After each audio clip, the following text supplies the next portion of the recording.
Series বাঁচানোর ম্যাচে প্রথমে ব্যাট করতে নেমে 7 রানের মাথায় বাংলাদেশের দুই ওপেনার আউট হয়ে প্যাভিলিয়নে ফিরে গেছেন।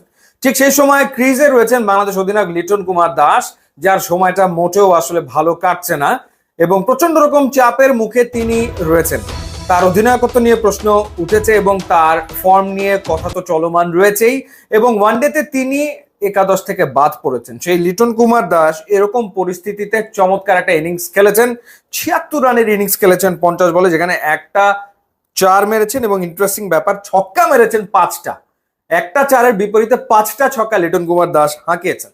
সো নিশ্চিতভাবে তিনি একটা ডিফারেন্ট ইন্টেনশন তার ব্যাটিং এ শো করেছেন এবং রেজাল্টও তিনি পেয়েছেন।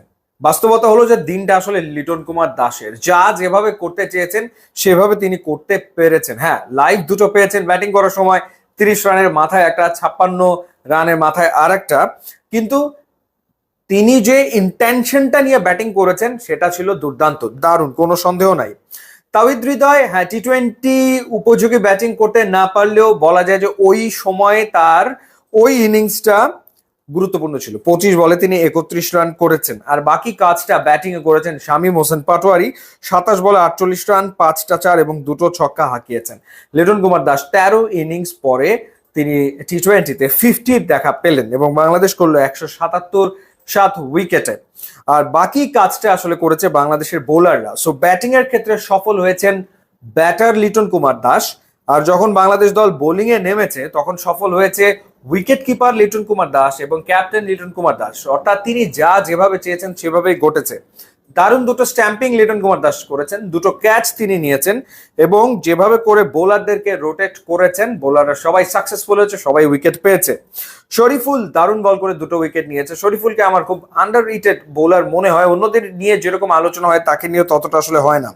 Saifuddin picked up 2 wickets. Mustafiz 3 over bowl করে 14 রানে একটা উইকেট নিয়েছেন। রিশাদ হোসেন 3 উইকেট নিয়েছেন এবং মেহেদী হাসান মিরাজ নিয়েছেন একটা উইকেট। সো শরীফুল চান্স পেয়েছেন এই ম্যাচে, তাসকিন নেই, সে কারণে তিনি খেলেছেন এবং তিনি দারুণ বল করেছেন, 2টো উইকেট নিয়েছেন এবং মুস্তাফিজকে ফিরিয়ে আনা হয়েছে এই ম্যাচে আরো একবার এবং নাইমকে ড্রপ করা হয়েছে, নাইমকে এই ম্যাচে খেলানো হয়নি। সো বাংলাদেশ পেয়েছে বিরাট জয়, শ্রীলঙ্কা ঘটিয়েছে 94 রানে, অর্থাৎ 83 রানের জয়। এর চেয়ে বড় জয় বাংলাদেশের একটাই আছে, পাপুয়া নিউগিনির বিপক্ষে বাংলাদেশ 84 রানে জিতেছিল। তো সেই হিসাবে এটা হচ্ছে বাংলাদেশের সেকেন্ড লার্জেস্ট উইন, দ্বিতীয় বড় জয়। আর পূর্ণাঙ্গ সদস্য দেশের বিপক্ষে এটাই সবচেয়ে বড় জয়। এর আগে ওয়েস্ট ইন্ডিজের বিপক্ষে বাংলাদেশ একটা ম্যাচে 80 রানে জিতেছিল। সবচেয়ে বড় ব্যাপার, বাংলাদেশ সিরিজ বাঁচিয়ে রাখলো, টিকে থাকলো। এখন দেখার ব্যাপার থার্ড টি-20-তে বাংলাদেশ কেমন করে। তবে এই ম্যাচে বাংলাদেশ দুর্দান্ত ক্রিকেট খেলেছে এবং 3টা লিটন কুমার দাসের ছিল।